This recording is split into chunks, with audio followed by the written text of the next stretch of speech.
മണിപ്പൂരിലെ അക്രമങ്ങൾക്ക് അറുതി വരുത്താൻ രാഷ്ട്രപതി അടിയന്തരമായി ഇടപെടണമെന്ന് KRLCC.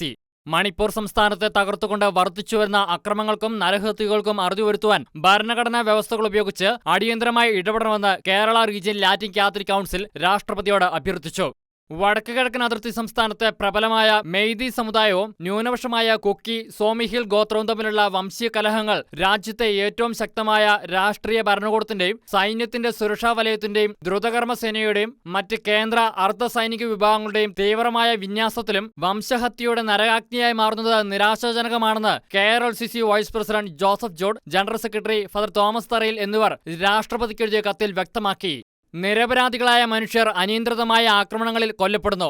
200-ലധികം ഗ്രാമങ്ങളും ആയിരക്കണക്കിന് വീടുകളും സ്വത്തുക്കളും കൊള്ളയടിക്കുകയും അഗ്നിക്കരയാക്കുകയും നശിപ്പിക്കുകയും ചെയ്തു. 5000-ലധികം ആളുകൾ അവർ താമസിച്ചിരുന്ന സ്ഥലത്ത് നിന്ന് പലായനം ചെയ്യാൻ നിർബന്ധിതരാകുകയും ഭവനരഹിതരാകുകയും ചെയ്തു. ഇവരിൽ ഭൂരിഭാഗവും ഇപ്പോഴും സംസ്ഥാനത്തെ വിവിധ ജില്ലകളിലെ ദുരിതാശ്വാസ ക്യാമ്പുകളിൽ കഴിയുകയാണ്. മണിപ്പൂരിൽ നിന്നുള്ള പ്രവാസികളുടെയും അഭയാർത്ഥികളുടെയും ഒരു വലിയ സംഘം അയൽ സംസ്ഥാനങ്ങളിലും ഡൽഹി, കൊൽക്കത്ത, ബാംഗ്ലൂർ തുടങ്ങിയ മെട്രോപൊളിറ്റൻ നഗരങ്ങളിലും എത്തിയിട്ടുണ്ട്. വിമാനത്താവളത്തിൽ പോലും ഉപരോധവും ഭീഷണിയും കാരണം പലരും വഴിയിൽ കുടുങ്ങിയിട്ടുണ്ടെങ്കിലും പലായനം തുടരുകയാണ്. മെയ് 3-ന് ആരംഭിച്ച ആക്രമണത്തിന്റെ ഇരകളിൽ ഭൂരിഭാഗവും പരമ്പരാഗതമായി മലയോര പ്രദേശങ്ങളിൽ താമസിക്കുന്ന കുക്കി, സോമി ഗോത്ര ക്രിസ്ത്യാനികളാണ്. വിവിധ ക്രിസ്ത്യൻ വിഭാഗങ്ങളുടെ 400-ലധികം ആരാധനാലയങ്ങളും 83 പള്ളി സ്ഥാപനങ്ങളും ജനക്കൂട്ടം അഗ്നിക്കിരയാക്കുകയോ നശിപ്പിക്കുകയോ ചെയ്തു. ആക്രമിക്കപ്പെട്ട 200-ലധികം കുക്കി ഗ്രാമങ്ങളിൽ ഓരോന്നിലും ക്രിസ്ത്യൻ വിഭാഗങ്ങളുടെ എണ്ണത്തെ ആശ്രയിച്ച് ഒന്നോ അതിലധികമോ പള്ളികളും ഉണ്ടായിരുന്നു. സംസ്ഥാനത്തെ ഭരണഘടനാ സംവിധാനങ്ങളുടെ സമ്പൂർണ്ണ തകർച്ചയാണ് സംഭവിച്ചുകൊണ്ടിരിക്കുന്നത്. ആഭ്യന്തര സംഘർഷങ്ങൾക്കുള്ള അടിയന്തര വ്യവസ്ഥകൾ പ്രകാരം പ്രശ്നബാധിത സംസ്ഥാനത്തെ ക്രമസമാധാനം ഏറ്റെടുത്തതായി പറയുന്ന കേന്ദ്ര സർക്കാരും പൂർണ്ണമായും കഴിവില്ലാത്ത സംസ്ഥാന സർക്കാരും അക്രമം നിയന്ത്രിക്കുന്നതിൽ പരാജയപ്പെട്ടു. ഭരണകൂടത്തിലും നിയമനിർവഹണ ഏജൻസികളിലും കടുത്ത വിശ്വാസക്കുറവുണ്ട്. സംസ്ഥാനം ഒരു കലാപഭൂമിയായി മാറിയിട്ടും മണിപ്പൂരിലെ കൂട്ടക്കൊലയോടും കലാപത്തോടും പ്രതികരിക്കുന്നതിൽ രാജ്യത്തിന്റെ പ്രധാനമന്ത്രി പരാജയപ്പെട്ടു എന്നത് വിചിത്രമാണ്.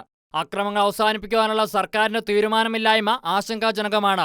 നിലവിലെ പിരിമുറുക്കങ്ങൾ ലഘൂകരിക്കുന്നതിനും ഈ അതിവൈകാരിക മേഖലയിൽ ശാശ്വത സമാധാനം കൊണ്ടുവരുന്ന സുസ്ഥാപിത നീതി തത്വങ്ങളെ അടിസ്ഥാനമാക്കിയുള്ള ഒരു രാഷ്ട്രീയ പ്രക്രിയ ആരംഭിക്കുന്നതിനും ജനാധിപത്യ റിപ്പബ്ലിക്കിന്റെ പരമോന്നത തലവനെന്ന നിലയിൽ രാഷ്ട്രപതി ഭരണഘടനാപരവും ധാർമ്മികവുമായ അധികാരത്തോടെ ഇടപെടണം. സുപ്രീംകോടതി നിർദ്ദേശിച്ചതുപോലെ അക്രമത്തിൽ നിന്ന് കുടിയൊഴിപ്പിക്കപ്പെട്ട ആളുകളുടെ സംരക്ഷണം, രക്ഷാപ്രവർത്തനം, പുനരധിവാസം എന്നിവയ്ക്ക് ഏറ്റവും മുൻഗണന നൽകണം.